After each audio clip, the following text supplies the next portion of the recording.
वहाँ वह शंकराचार्य से संन्यास की दीक्षा लेकर फिर धीरे धीरे सन्यासी के रूप में इनकी प्रसिद्धि मतलब इनका नाम बढ़ने लग गया। उड़िया बाबा के नाम से फिर ये प्रसिद्ध हो गए। उसके बाद इन्होंने क्या किया, जगन्नाथपुरी से काशी के लिए इन्होंने प्रस्थान किया। सब मतलब उस टाइम पे ये जब जा रहे थे तो इनकी आँख लग गई, ट्रेन ये ना बदल सके और काशी के स्थान की जगह ये कहाँ, छपरा पहुँच गए। छपरा जब ये चले गए तो इन्हें वहाँ से मतलब पैदल काशी के लिए पैदल चलना पड़ा इन्हें। ये पैदल ही गए और इनके पास कोई भी सामान नहीं था, कुछ नहीं था, सिर्फ एक कंबल था। कंबल के सिवा इनके पास कुछ भी नहीं था।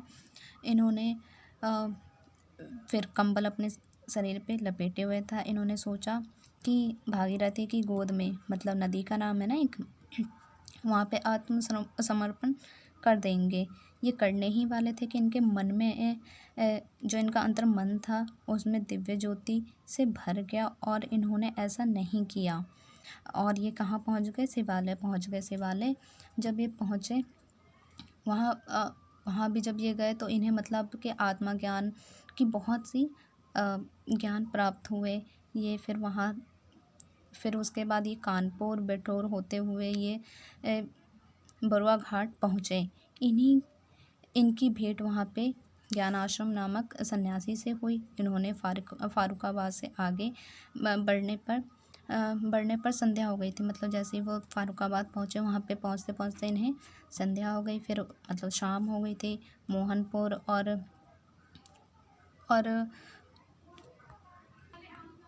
मोहनपुर और कासगंज होते हुए रामघाट और अनूपनगर के बीच गंगा नदी का स्थान था। वहाँ पर इन्होंने तपस्या का स्थान ढूंढ लिया।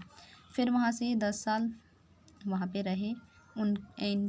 इनकी मतलब वहाँ पे भी भक्तों की संख्या बढ़ती चली गई और उनका जीवन जो था तब में बनता चला गया। फिर उसके बाद ये कहाँ पहुँचे, वृंदावन पहुँचे। यहाँ से ये वृंदावन आए। वहाँ पर इन्होंने रामकृष्ण दास से मिले। यहाँ फिर यहाँ भी इन्हें मतलब इनकी भक्तों की संख्या बढ़ने लगी। धीरे धीरे ये उपन्यास व ज्ञान ज्योति से वृंदावन के कण कण में संजीवनी छा गई। फिर उसके बाद 2004 में होली मनाने का निश्चय किया। संवत 2004 में होली मनाने का निश्चय किया। लेकिन इनकी जो तबीयत थी वो ठीक नहीं थी, लेकिन फिर भी उत्साह में मतलब ये नहीं जा रहे थे। लेकिन फिर भी, क्योंकि अगर तबीयत ठीक है तो इंसान कैसे पैदल जाएगा, नहीं जा पाएगा ना। और सवारी मतलब गाड़ी वगैरह पे बैठ करके जाना इनके नियम में नहीं था। लेकिन फिर भी ये अपने नियमों को इन्होंने तोड़ा और ये गए। वहाँ जब गए, वहाँ जा कर के इन्होंने होली वगैरह बहुत अच्छे से मनाई, उन उत्सव को बहुत अच्छे से मनाया। जब इन्होंने फिर सोचा कि अब तो नियम टूट ही गया, क्यों ना फिर जगह जगह पे रुक कर के रासलीला का प्रचार किया जाए। फिर उन्होंने वहाँ पे फिर रासलीला का प्रचार किया जगह जगह पे। फिर वृंदावन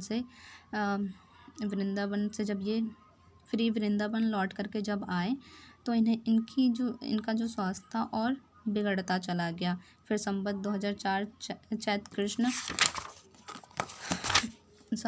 संवत 2004 चैत्र कृष्ण चतुर्दशी थी। उसके बाद फिर इन्होंने वहाँ पे कुछ श्लोकों की व्याख्या की। इन्होंने कथा मंडप में प्रवेश लिया।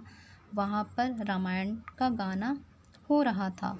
वहाँ एक पागल अहीर रहता था जो उड़िया बाबा से बहुत चिढ़ता था। इन्हें बहुत चिढ़ होती थी इन्हें देख करके।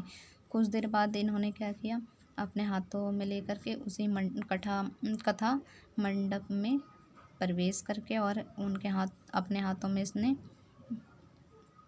गड़ासे लिए और उसी से उनके सिर पे मार दिया। और मारने के बाद क्या हो गई, इनके प्राण उसी टाइम पे ही चले गए। फिर उसके बाद इनकी जो समाधि थी, इन्हें गंगा यमुना नदी में इनकी समाधि दी गई।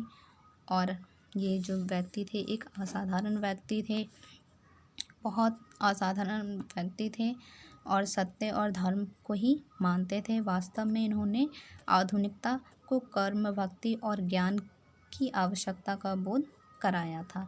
इस कहानी में इन्हीं के जीवन, उड़िया बाबा के बारे में बताया गया, इन्हीं के जीवन का वर्णन किया गया है।